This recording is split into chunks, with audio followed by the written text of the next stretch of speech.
recording again. I'm going to share the screen and go to my PowerPoint. And can you all see that now? Yes. Great. Okay, so I think I was at this point where I was talking about the different places around the world where we have Living Waters has systems installed, and they are installed in 26 different countries. And I had to search and find, because this graphic only had 25. The 26th one was Uganda. And within some of these countries, there are actually networks. So if there's an asterisk behind the country name, there is a network there. So we have a network in Cuba. Mexico actually has 2 different networks. This shows the growth of the living water systems over the years. There were 34 systems in place as of 2005, and as you see, each year since then has grown quite a bit. And in fact, at the end of 2019, there were either 1,010 or 1,028 systems. The Living Waters homepage is not internally consistent, but we're over 1,000 systems now. And if you take into account mathematically that each system can produce 300 gallons of water in an hour, then there's the capacity to generate 303,000 gallons of clean water per hour of operation for all these different systems. So as of December 31st, 2019, there were 1,010 or more total water partnerships. 36 were installed in 2019. 26 countries. This is kind of neat. The training program has trained 2,400 people since they started training sessions in 2003. 77 of the systems have been around for at least 5 years. 67 have been around for at least 10 years. So we installed our system in 2013, so we've been around 7 years. 18 systems have been functioning for 15 years, and 1 system has actually been in place for 20 years. So this is the technology of the system. And by the way, am I showing up in the corner there? I don't know if I am or not. Who knows? I'm seeing a little red. There we go. So the system works by using bacteriological disinfection and filtering to remove organisms in the water. The systems are designed to do a batch. So they do about 300 gallons in one batch, and that takes about 1 hour. The system has filters, has microfiltration, and either ultraviolet or ozone for disinfection. It used to be the case that these systems cost $3,300 to $3,500. It's now more about $5,000, and Living Waters has started, in addition, asking that system installers provide an additional $5,000 sustainability fee to provide funds to keep the systems operating once covenants run out. But the actual cost to produce clean water is about 3 cents per gallon. The very first system was installed in Mexico in 1966, and that board where it's installed is not very pretty. The lower picture gives you an image of what a current system looks like. So how did University Presbyterian and actually St. Charles Avenue and First Presbyterian Lafayette and others get involved with Living Waters? For University Presbyterian, it went back to a trip that Linda Walker and I took in early 2012. Our high school youth group every 4 years does an international trip. Don't hesitate to call them mission trips because it's not missionary work. It's more of developing international relationships. But we plan to go to Cuba in 2012. So Linda Walker and I went in the spring of 2012 to prepare, visiting the sites and making plans. And while we were at our partner church in San Jose, we saw there and elsewhere how poor the water quality was there. As an American, you did not drink water unless it was bottled water that you were confident that had been boiled or somehow cleaned. So we made the decision to come back to University Presbyterian Church and propose to the UPC session that our church secure the funds for living waters for the world system for our partner church in Cuba. We're very fortunate at University Presbyterian prior to the pandemic because with the insane support of the LSU football program, so many people come to the church session, so many people came to campus for the games that our church rents parking spaces, sells parking spaces to people who are coming to the game. And the revenue from that is used to support these every 4-year mission trips and other activities of the church. So that fall of 2012, 6 UPC members went to Oxford, Mississippi, to what is called Clean Water U for training. And then after training in the spring of 2013, our team returned and installed a water treatment system in San Jose.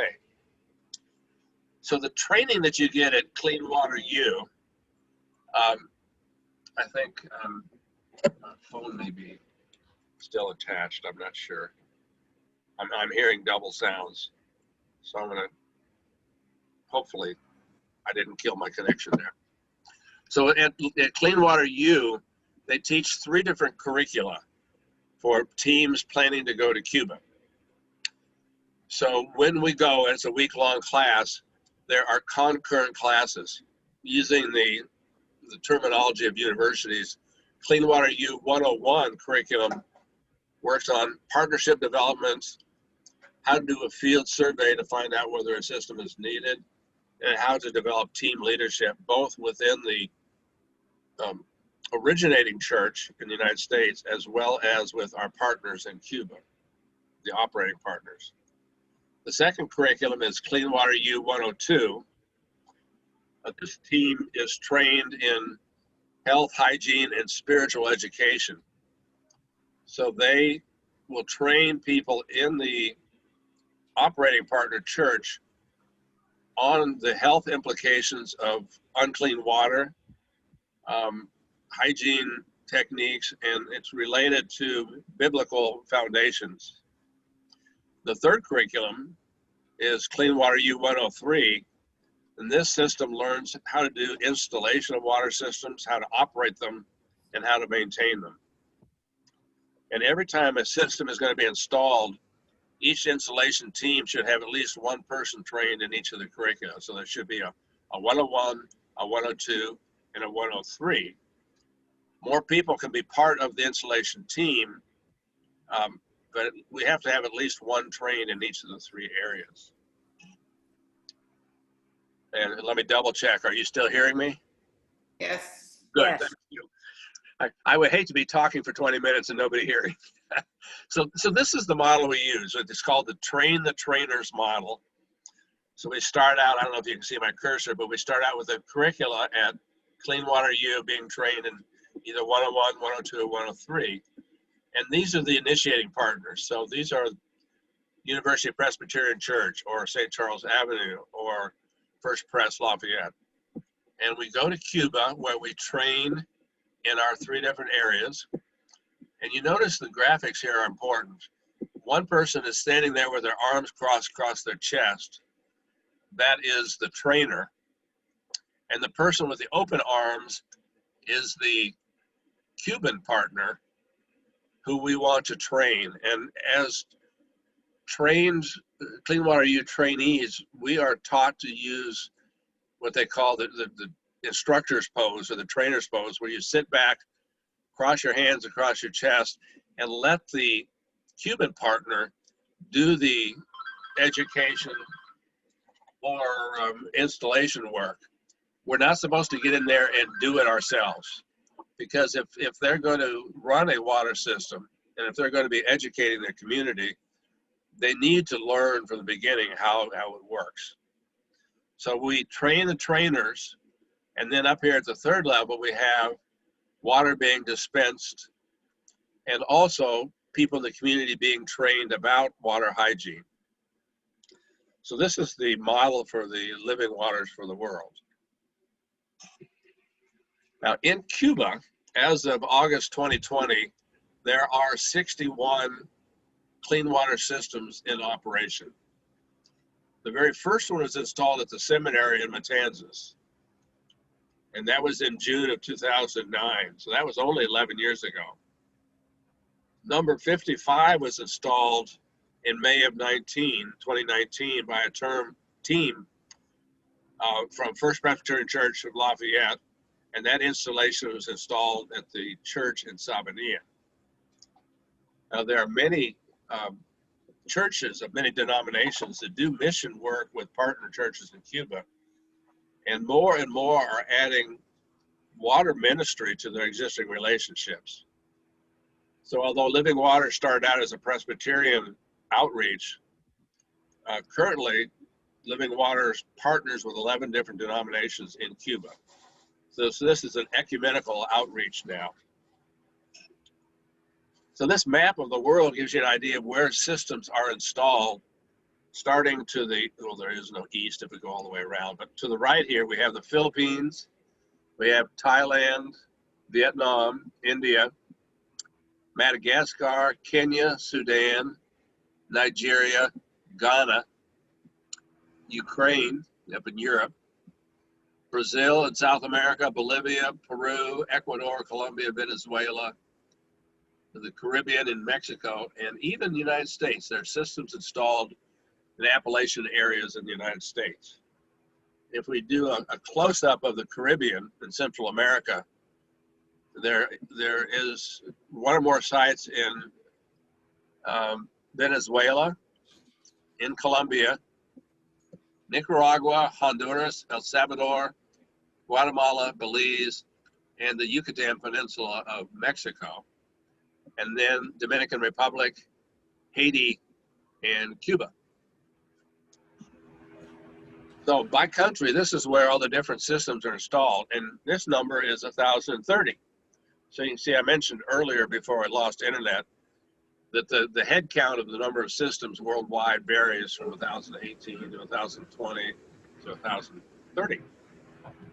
But you can see here the most systems are installed in Guatemala. There are 230 of them there.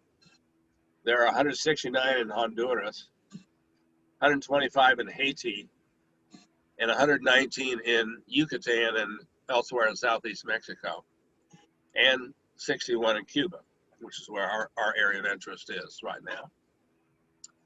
So this is how the system works, repeating myself a little bit. We have bacteriological disinfection and removal through filtration of chlorine-resistant organisms.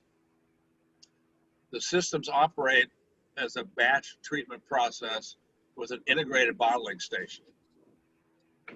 And the system can treat and purify 300 gallons approximately per cycle over 1 hour.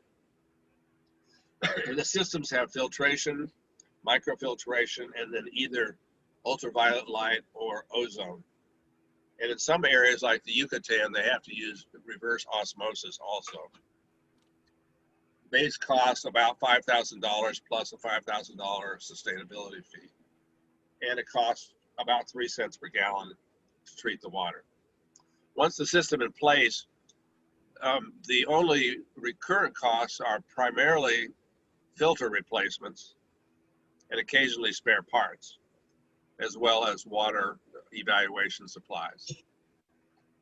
So in the Presbyterian South Louisiana, we have the following Living Waters installation partnerships. The very first one was done in May of 2012. And I want to point out that these are not the Cuba Partners Network partnerships. These are just where we have living water systems in Cuba. So St. Charles Avenue, New Orleans installed a system in May 2012 at El Fuerte Church in Cardenas. Then later that year, November, the same group, St. Charles Avenue, installed a system at Juan G. Hall Church in Cardenas. The next year, April 13, University Presbyterian installed our system at San Jose de los Ramos. And then later that year, the Presbyterian of South Louisiana installed a system at Matanzas Central Church in Matanzas. The next year, September of 2014, the University Presbyterian installed a system in Havana at the Cuban Council of Churches facility. And then most recently, in May of 2019, First Presbyterian Church of Lafayette installed a system at Sabanilla. As I mentioned earlier, the very first living water system installed in Cuba was done at the seminary in Matanzas by First Trinity Presbyterian Church of Laurel, Mississippi. And many of you know Jerry Good. This is his church. So here we are at our partner church. This is the installation that we did in 2013 at La Iglesia Presbyteriana Gethsemane Church in San Jose de los Ramos. If you saw that arrow move up, that window there to the side of the sanctuary building points to a closet that was used for storage before we got involved here. And that's where our water system is now located. Up on the roof are the tanks for the clean water. We started out with one, and there was enough demand that a second one was added.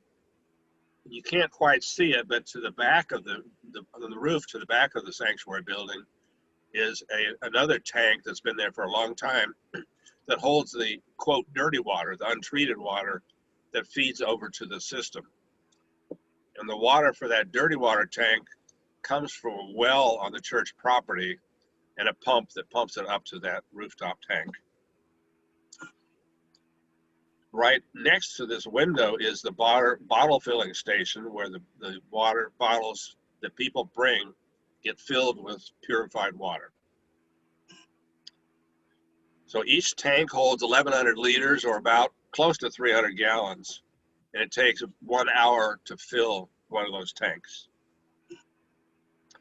Since we installed this system in 2013, the system has treated over 500,000 gallons of water and distributed them to the church and to the community, which I think is pretty impressive. Although Cardenas, I think is over 1 million gallons. Nevertheless, these are significant contributions that these installations make to the community. So when we did our installation, the 101s do the planning and sort of oversee the process for us. And then we have the 102s and the 103s. So the educators, the 102s for our installation were Debbie Sarah and Linda Walker. The 103s were John Miller and me. And Bob Gambrell was the 101, and he moved around and worked with the 102s and 103s as appropriate.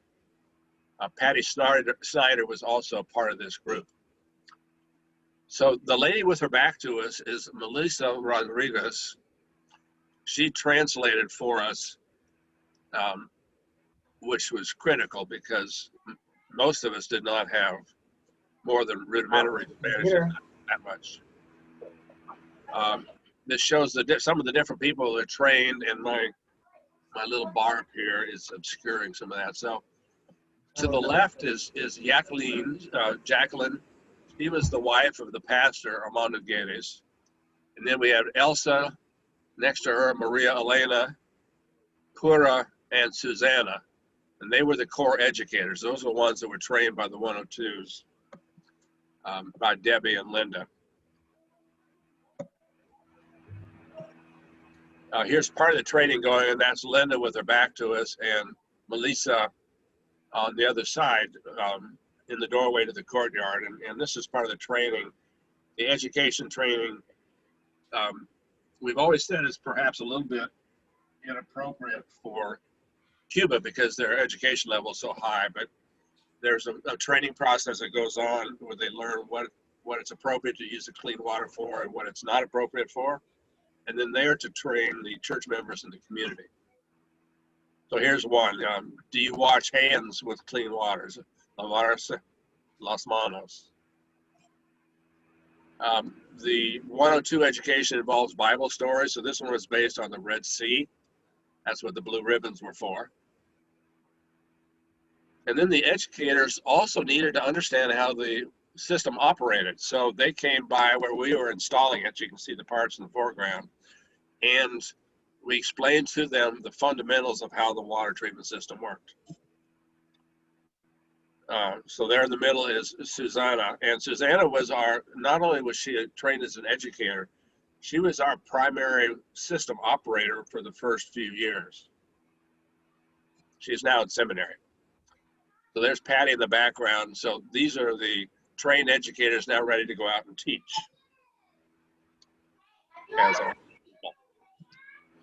Part of the training, we show them how to do water testing to find out whether the system is functioning properly. And the same test is used to determine whether water treatment is necessary at a given site. So there's a small bag in my hand that you can see that is sterile. We open it up. It contains chemicals that are biological nutrients for bacteria. So it's bug food inside there. And what we do is we pour water into that little plastic bag, and we whirl it around to seal it. So they're called whirl packs.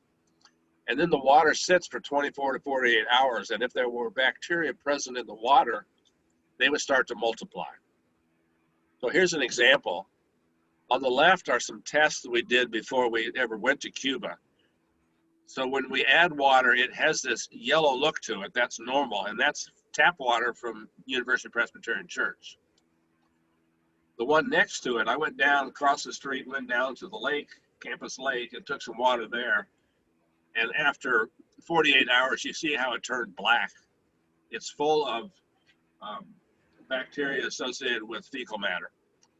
And when you open these up, you smell the swamp gas smell, the sulfur smell of waste, human waste. On the right are two samples that we tested of the water coming into the church in San Jose, and you can see both of them showed bacterial contamination and the need for water treatment. So we did our installation, our 103 group did. Before we ever left Baton Rouge, we mapped out the size of the board we knew we were going to be installing on it and installing it on, and trying to set it up as best we thought we would probably finally install it. All this equipment had to be transported in suitcases and duffel bags when we flew to Cuba. So we became an army of suitcases to get all this stuff down there. The picture on the left shows the back of the sanctuary building in San Jose. That green tank has the untreated water that has been pumped up from the well. And you can see a green PVC pipe going from that tank to the left. That is the supply of untreated water that goes into our living water system.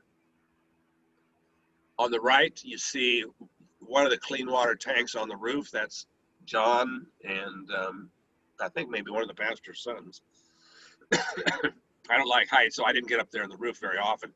But there are pipes coming down into a hole in the wall. One of those pipes is the dirty water from the green tank in the back. One is a pipe coming from the water treatment system up to the top of the blue tank, where clean water goes into the blue tank. And then there's one more red pipe that comes out of the bottom of the blue tank back down to the treatment room, where it's going to be dispersed to people in the community. We found out that in Cuba, PVC pipe is threaded, tapered and then threaded instead of being glued. But we also discovered that this method is very prone to leaks, so we had to do a bunch of repairs. And this shows Armando Guedes doing some threading of some of the PVC pipe. And the pipe that's red was from Cuba. The white pipe is what we brought with us. So those are the pipes I was just discussing. Also in Cuba, electricity is never grounded in buildings. So we drove a ground rod into the soil 3 feet down and attached a ground wire to it. And later they ran the copper wire underneath the sidewalk to protect it. So we put all of our parts out, getting ready for an installation. And there's John Miller ruminating about the best way to start and how to lay this out. We use Teflon tape on all of the metal joints. And as our first steps, the number one shows the PVC pipe bringing the dirty water in. The first step is put it through a filter that removes anything bigger than 50 microns, and that's called the trash filter. That's number two. Then the water goes through a water meter so we measure how many gallons are treated. We next attach the pump that pushes the water through, and then the first of the big blue filters, the 5 micron filter. See that on the right. And then we had to figure out how to get the second big blue filter in there, the one that was 0.5 microns. And then coming out of that second filter, we go through the addition of ozone, and then the water is pumped through what's called a churn, literally a churn, where the water moves up and down repeatedly after the ozone has been injected into the water. You can see a clear piece of tubing there where we are able to observe bubbles if the ozone system is working properly. And by churning up the water, we keep the ozone bubbles small so the overall surface area of the ozone bubbles is optimum, it's maximized to do the most disinfection. So the next step, once we got everything put together, was to leak check the system, and it was not without leaks. So here we are, Bob and John, we're trying to figure out how to deal with the leaks that were in the pipes that were put in before we arrived. We did solve that, but we were running out of time. But this is the finished system. So I can show my little text here. And I don't know if you can hear me. Okay, it said my internet connection was unstable. I hope you can hear me. So the dirty water comes in here on the right. It goes through the trash filter. We have a water meter that measures the gallons. The pump pushes the water through. It goes up into this first filter, the 5 micron filter. After it goes there, it goes up to the second filter. Down here we have our ozone generator, and there's tubing that comes out of it. It comes up here. And after the water goes through the second filter, the ozone is entered right here in what's called a venturi. So it actually sucks the ozone bubbles into the water. So that's ozone inlet. And then we go to the churn, and then we go up to the roof. Then that's the clean water. So that's how the system works. Let me go through that quickly again if it didn't make sense. So we've got 3 filters, 50 microns, 5 microns, and 0.05. And we have an ozone source. And we do a first pass and a second pass. The first pass starts with the dirty water and sends it up to the clean water tank. And then just before we're ready to dispense it, we bring it back down from the clean water tank, add ozone again, churn it again, and then send it out to the bottling station.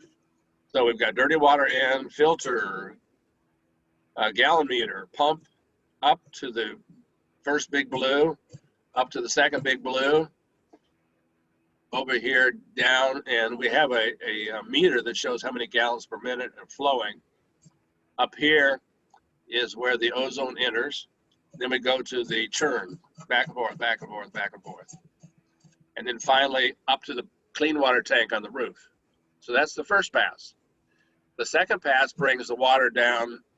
We have to make some changes first. So I don't know if you can see here in the middle, we open this valve and we close this valve so the water coming down through this pipe does not go back into this filter. It can only go this way.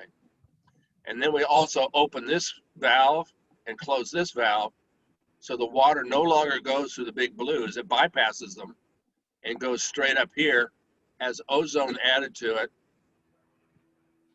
And my pink arrow's following. And we go through the churn, and then we go up to be dispensed at the bottle station. Wow. And here's the sign that they have outside there. The translation is below. Gethsemane Presbyterian Church. Jesus Christ is living water for our bodies and soul. Purified water service provided Monday, Wednesday, Friday, and Saturday from 3:30 to 5:30. So the operator goes in the morning, runs a 300-gallon one tank batch, and then comes back at 3:30 and actually comes back at 3 o'clock, runs it through the churn with adding ozone for a few minutes, and then makes it available for people to fill their bottles. So here we have water coming out of the spigots at the water bottling station. That's Armando Guedes, the pastor at the time. And on the right here, you see Linda Walker installing a sign that says Living Waters for the World. As I said, Susanna was trained originally as an educator, but for whatever reason, there were no people there to be trained as operators to run the system. So we trained Susanna and Armando to do the operation of the system. And here they are ready to, they had the first glass of pure water out of the system. Part of this involves the 101, and that's signing a covenant. So we signed a 3-year covenant between University Presbyterian Church and Gethsemane Church that we would come back 3 times to do maintenance and support. And actually, we have committed to indefinitely providing support to them. They are our partner. So here is a signing of the covenant by Armando with Patty, and the obligatory photograph of the handshaking. Patty's hairstyle has changed a little bit since then.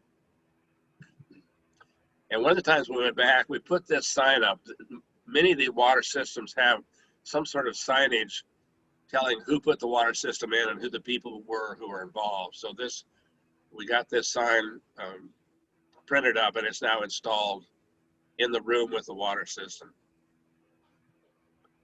So once we had the water system working, we celebrated.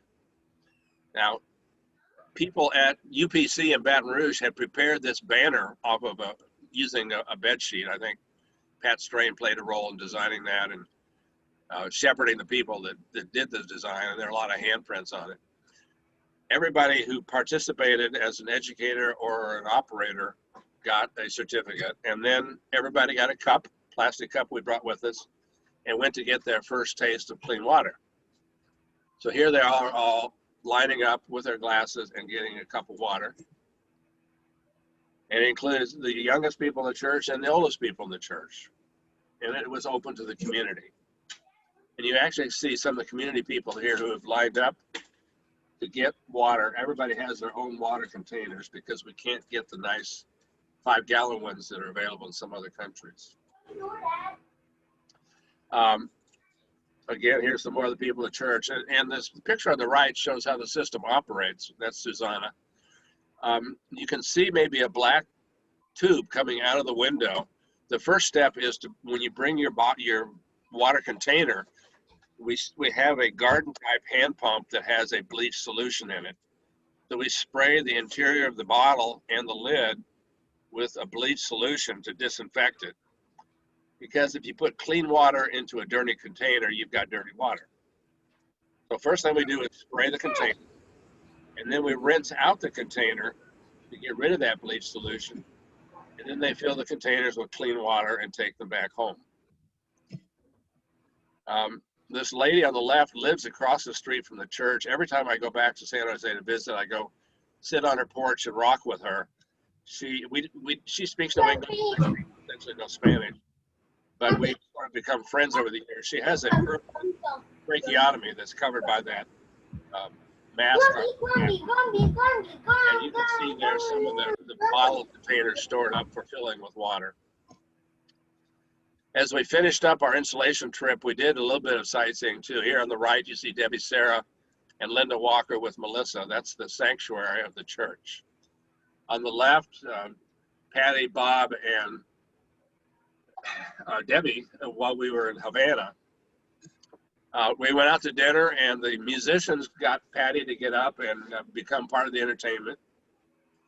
On one of our trips, we also visited in the town of Veradero a facility called Xanadu, which was the luxury resort of the DuPont family in Cuba before the revolution. The water there is beautiful. Patty did the pose better than I did. On the right here, you see that the children there were just enchanted with computers and with cell phones. So we had to be cautious about letting them make off with them because you never know what would happen. But they very quickly understood how they worked and enjoyed having exposure to that. One of the nice things about our visits was we had a lot of access to Cuban coffee, which is wonderful. When we were doing the installation, John Miller and I would drink this very strong Cuban coffee at 9 o'clock at night. I could never get enough of it. Part of the pleasure of these trips was meeting the people in the church, getting to know them. This was not the installation trip. This is one trip that Michael was on, and he has enough Spanish that he can communicate pretty well. And this little boy was just delightful. It was a treat to have him around. He's super cute, as are so many of the other kids in the church. John Miller typically had a cigar in his mouth, either lit or not. And there's Bob Gambrell with him. This where they're standing is where people line up to get the water just behind them. They have some neat trees in Cuba called ficus trees. They look like a bunch of roots that have grown together. And on the right, you see John Miller sneaking up on Linda as she posed at Xanadu. That pretty much captures John Miller right there in that picture. This is a more recent picture. It shows the leadership of the church in San Jose. On the left is the pastor assigned to that church. Her name is Zorki Crespo. Her primary church is in a town called Perico, which means parrot. And she is also responsible for the San Jose church, since San Jose does not have a full-time permanent pastor. On the right is Josue or Joshua Montejo, who has been assigned pretty much full-time to the San Jose church. He is a former Presbyterian pastor, then a former Baptist pastor, and then he left being a pastor, and then heard the call to come back to being a Presbyterian pastor again. So he is right now under the supervision of the Presbytery of Matanzas. And I heard from him yesterday, he hopes by December that he will be able to be installed as a full ordained, legitimized pastor in the Presbytery. The three women between them are three of the four elders of their church. And this is a picture of most of the members of the church. It's not huge, but when they turn out, they turn out. On the left is Armando, the pastor at the time. Down here is Leticia Ramos. She was the pastor at the San Jose church years ago. She now has a different assignment. And you can see Linda and me in the background there. So that was our partner church installation. I want to quickly go through and show you some of the other installations because with my internet problems, I've run over again. Here's another picture of Leticia Ramos. She was pastor at San Jose. She is now the pastora at La Playa, which is a suburb of the town of Matanzas. And her church is Prince of Peace. She is also assigned to be the pastor of the church in Sabanilla, but she is full-time at La Playa. And that was her system there at the La Playa church. This is the system that's installed at El Fuerte Church in Cardenas, the first one installed by St. Charles Avenue Church. And you see it just takes up one wall of a kitchen. This is Matanzas Central Church, where the Presbytery of South Louisiana did an installation. The team that did that installation was led by Laura St. Clair, and I got to be a part of it. You can see that this building is 2 stories here. On a 3rd floor level, they had a little closet for us to put the system in. So we dragged all our parts up there. You can see some of the suitcases. We unpacked everything and began to work on installing the system inside that closet. And it was indeed quite a very tight fit to do it. They had installed tanks on the roof and had run the red PVC pipes in that 12-inch gap between the church building and the neighboring building. And I climbed down into there trying to untangle which pipe was which, because they had long spans, so they sagged and you couldn't tell from above which pipe was which went to the blue tank, which came from it, which had dirty water, and so on. So it was an interesting, challenging event to get that installed. The next year, UPC did an installation at the Cuba Council of Churches in Havana. That's the Consejo de Iglesias de Cuba, the CIC. When we were asked to do this installation, it's at this facility right here. This is the main CIC building, which before the revolution was the owned by someone of wealth. In this picture, you can see Dopico, the pastor at the Presbyterian Church of Veradero. He is the former president of the Cuban Council of Churches, and he's the one that asked us to come in. He served 2 terms as president, and now he is secretary. There is Pastor Leticia Ramos, and in the background is Linda Walker. So they asked us to install a system, and they said, we will build a facility for you. So they did. They built a room to the right, which is a classroom and meeting room, and they built this little cube to be the site for the Living Waters for the World system. And they sent these pictures during construction of what it looked like. This is closer to the end. There are 2 blue tanks on the roof, one for dirty water, one for clean water. And you can see John Miller and Michael Strain there, part of the installation team. The window in front is where the bottled water is picked up. This shows inside that cube. It's quite roomy, and that's the installed system. These 2 gentlemen were involved in the installation, and they, I believe, are still operators. They also deliver Bibles all over Cuba for the Bible organization that is housed within the Cuban Council of Churches. Michael actually had to climb up on the roof and inside one of the blue tanks to get some cleaning done and to fix a connection. The last installation we did was at the Sabanilla Church with First Presbyterian Church of Lafayette. This is a town with 2 names. It's Sabanilla, but it's also Juan G. Gomez. And on the left, you can see the church. It's a very pretty little building. It's a storefront-sized church. You can see there's a bell tower. The picture on the right shows the inside of the sanctuary part. And I don't know if the tiles were falling off or getting ready to be installed, but they use tiles quite a bit because they are easy to clean and they are durable. To make this work for a living water system, they took this building right here, and you can see, again, you can see the bell tower. They removed the bell tower so they could drill a well right there. And they were able to purchase this building next door, so this becomes part of their facilities. And we built the system in a little closet in the back of the main building, and the bottling station was on the outside wall of this building. So here you can see that the bell tower is gone. There's the well. And when we got there, there was 1 dirty water tank on the roof, but the other tanks were in a different building. So in the rain, we rolled them down to the street, got them up on the roof, and started making our connections. They were supposed to have gotten the water supply into the room. They were supposed to have gotten electricity in the room, and they were supposed to have drainage. None of that was in place, so we had to do all that in a hurry. Right here you see 2 of the people involved in the installation and later the operation of this facility. And there's the complete facility. Lizette and Santiago are the 2 operators of the system.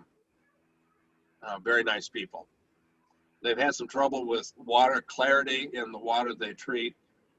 So when we can get back to Cuba, we're going to install some pre-filtration before the water goes into the system so that when the water comes out clean, it's also clear. Here's their water bottling station. Santiago built this wall and the door so there would be security to protect the system from any vandalism or theft. And people outside line up outside the door to come in and get their water bottles filled. So this is the system in operation. And those are the church members. Our installation team included Zach Sasser. There is Michael. There is, well, I'm blanking on a name. I can't believe it. That's Megan Romer. There's Beatty. And why can't I think of she was our leader, and I can't come up with her name. And I'm blending back there in the background. Nell is her name. I got half of it anyway. So Nell Hahn. Nell Hahn, thank you. And if Nell is on, I apologize there. So this is the membership of that church. In some parts of the world, electricity is not as reliable as it is in Cuba. Not that Cuba is totally reliable, but in countries like Haiti, sometimes it's necessary to operate the water treatment facilities using solar power. And our Synod, the Synod of the Sun, operates a training system for people to learn how to install solar power to run not only living water systems, but for clinics and schools and so on. And I went through this training. You actually assemble your own electronics, and the final test is to hook it up, and if you turn the switch and the light bulb comes on and nothing smokes, then you've assembled it correctly. So you can see down here on the left, they use a pole and they install solar panels up out of the reach of anybody and use that solar power then to run the living water treatment system. Of course, you have to have DC instead of AC components to work off of solar power unless you want to convert it back to AC. So a lot of the components, electrical components of the water system are a little bit different. In many countries, they use these 5-gallon bottles to dispense the water. These are not available in Cuba. These are ones that were done in Haiti, and they have Creole translated Bible verses on them. It's kind of a nice reinforcement. So for Living Waters for the World, the goal is living water for all the people of the world. So that hopefully that gives you an idea of how Living Waters works, and also some of the systems that are in Cuba. So that said, does anybody have any questions or comments? Let me mention that Lori Tucker sent out an email, I hope you all got it, about a PBS series that addresses racism in Cuba. And I remember, typically uninformed white male, having read a book about Cuba where it said that racism was not a problem in Cuba. And I mentioned that to Who wrote the book? Lorenda. And Lorenda laughed and said, essentially, you're wrong. And clearly it is or has been a problem. Yeah. They're not quite as... You can probably find some people that would tell you it's not a problem, and some people will tell you that it is, because Gates talks to both. Officially, the government would say there's not a problem. Okay, well, that completes it. I'm sorry we had the internet problems. I have no idea why. The plan with the contract, don't you have an obligation to go back like within a certain period of time? Yeah, the covenant is a 3-year covenant, so it calls for either 3 or 4 visits. One is a planning evaluation trip, and then there's an installation trip, and then after that, once a year, going back and visit to check the system, make sure it's operating okay, provide replacement filters and so on. I've been 11 times now, so we didn't just do 3 trips. I think 11 times. I'm kind of hard to keep track. So officially for Living Waters, you make a 3 or 4 year covenant obligation. In some cases, that may be the end of it. I don't have experience with that. I think the installation of Wanji Hall is their Cuba Partners Network partner is different from St. Charles Avenue. So St. Charles Avenue installed their water system, and Laura and her crew oversee its maintenance, just like they do for the El Fuerte in Cardenas. But because we had a pre-existing partnership with San Jose de los Ramos, I feel we have an obligation and continue to provide them the resources necessary. And when Susanna Arevalo left to go to seminary, she trained several people to run the system in her stead. And apparently it wasn't being run quite right. It turned out that they had 2 of the 5 micron filters in instead of a 5 and a 0.5. And water had been allowed to back up into the ozone system. I knew the ozone system had burned out 2 of its 4 lamps. And the Cuba network in the United States had managed, Ed Cunnington had managed to get a whole shipping container of living water parts sent to Cuba. And it's stored at Luano's church in Havana. So I asked them, and I told them we would pay for 2 replacement ozone bulbs. They ended up, which were about $100 a piece. They ended up sending a team of 2 people doing a complete work over the system and sending me a bill for $550, which was kind of sticker shock. We went ahead and paid it. But it's part of a learning process, I think, for the Cuban network, that people need to understand that the in-country team, if necessary, will work on a system to deal with any issues there may be. But our intent is to maintain our partnership with the Gethsemane Church and keep it operating as long as we indefinitely can. George, because we wanted to make sure we had the financial resources to continue, we get session approval every 3 years. And so we're in Living Waters Covenant even now with El Fuerte and Wanji Hall, because we want to be sure that we have the financial resources to continue to support them. That's something that's probably a good idea. University Press renewed our partnership covenant a couple of years ago, but we never renewed our Living Waters covenant, and we probably should. That's a good idea to consider. And the it commits the session. Yeah. Get them agreed on paper. Yeah. Well, we actually have hardline budget items in our church's budget for Living Waters and for the Cuba partnership, but it's still, I think it would be a good thing to reassure our partners in Cuba that we're not going to abandon them.